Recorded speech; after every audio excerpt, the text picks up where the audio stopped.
반갑습니다. 국어 홍준성입니다. 기말고사가 끝났죠. 이제 겨울방학인데 해마다 이맘때 가장 많이 받는 질문 중에 하나가 겨울방학 때 고공부를 어떻게 될지 모르겠다 이거거든요. 이 영상을 보는 학생 또는 학부모님께 그런 고민이 있다면 영상을 끝까지 시청하시기 바랍니다.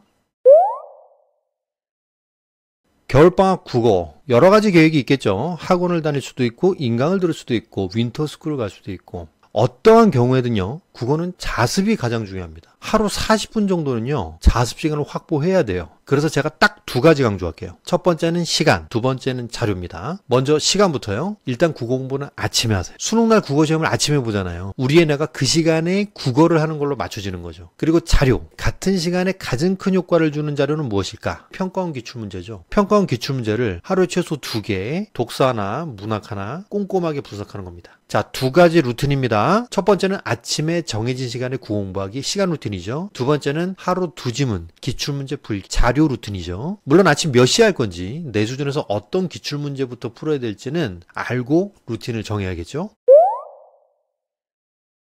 좀 더 자세히 두 가지 시간 루틴, 자료 루틴으로 설명할게요. 먼저 시간 루틴. 수능 국어가 1교시, 그것도 8시 40분에 시작입니다. 이 시간에 깨어서 공부하는 게 핵심이에요. 방학 때 늦잠 자는 애들 많죠? 망합니다. 겨울에 망하지 않으려면, 알차게 보내고 싶다면 아침 8시에는 꼭 펜을 잡으세요. 그 다음 자료 루틴. 평가원 기출문제 풀 이유는 여러 가지가 있죠. 근데 겨울방학밖에 없어요, 기회가. 왜냐? 1학기가 들어가면 EBS 연기교재가 나오거든요. 그거 분석하느라고 시간이 많이 없거든. 겨울밖에 없어요. 이건 수준별로 알려줄 테니까 딱 집중하세요. 일단 노베이스 2014에서 2016 학년도 문제를 푸세요. 이때 거는 내용도 좀 쉽고 문항도 좀 수월해요. 기본기 쌓기 아주 좋아요. 노베이스는 여기서부터 시작. 자, 그리고 3등급 이상 당연히 최근 3개년을 제대로 풀어야 됩니다. 이건 꼭 계획에 넣고요. 참고로 2017에서 2021학년도 있죠. 이때 문제가 난이도가 제법 있거든. 쌤 채널에 주요 문제를 골라서 수업해놓은 영상들이 있으니까 그거 이용해도 되고요. 해마다 평가원이 6월, 9월, 수능 세 가지인 거 아시죠? 적어도 일주일에 한 회분씩은 풀어야 됩니다. 많이 푸는 것보다 한 회분 제대로 푸는 게 중요하니까 겨울방학 10주 동안에 제대로 풀 수 있는 계획을 세우세요.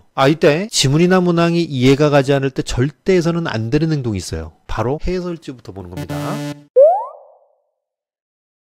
학생들을 상담해보면 국어 공부를 많이 하는데 성적이 안 나오는 학생들이 있어요. 생각보다 많아요. 하루 3시간은 기본이고 1일 1모의고사 하는 학생들도 있어요. 열심히 안 해서일까요? 아니요. 해서는 안 될 행동을 해서 그래요. 얘들은 문제만 풀어요. 물어보죠. 분석 어떻게 했어? 틀린 문제 보고요. 이해 안 가는 거 해설지 봤어요. 이건 안 푼 거예요. 해설지는 이해용이 아니에요. 확인용이에요. 문제를 틀렸다? 지문 내용이 이해가 안 갔을 경우가 많아. 일단 지문 내용이 이해가 안 갔으면 이해가 될 때까지 읽어보세요. 3번이고 4번이고 읽어보세요. 그래도 안 된다? 5번, 6번 읽으세요. 이게 이해가 안 되면 해설지 읽어도 소용이 없어. 이것부터 넘는 게 기본인 거예요. 그리고 충분히 이해가 됐다고 생각했을 때 지문이랑 답이랑 매칭을 시켜보세요. 그리고 자기 생각이 맞는지 확인해 봐야겠죠? 그럴 때 해설지를 보는 거야. 그래서 해설지를 확인용이라고 한 거예요. 쌤이 만든 기출문제 해설지는 지문까지 해설이 다 돼 있어요. 그럼에도 불구하고 쌤도 역시 얘기합니다. 지문을 충분히 이해하고 확인용으로 봐라. 시간 오래 걸려도 괜찮아. 그게 실력을 높이는 시간을 가장 단축시키는 방법이에요. 한 지문을 제대로 이해하는 게 10지문 엉성하게 문제만 푼 것보다 훨씬 나아요. 이러고 나면 학원을 가든 인강을 듣든 어떤 수업을 들어도 흡수가 잘 된다고요. 효과가 몇 배가 되는 거예요. 다들 수업부터 가잖아. 다들 이런 자습 시간을 확보하지 않고 수업부터 듣거든요. 수업을 고르는 안목도 생기고 무엇보다 평가원의 느낌이 몸에 있기 때문에 자료를 고르는 눈도 생겨요. 딱 하루 40분, 1일 2지문 이렇게만 해보세요.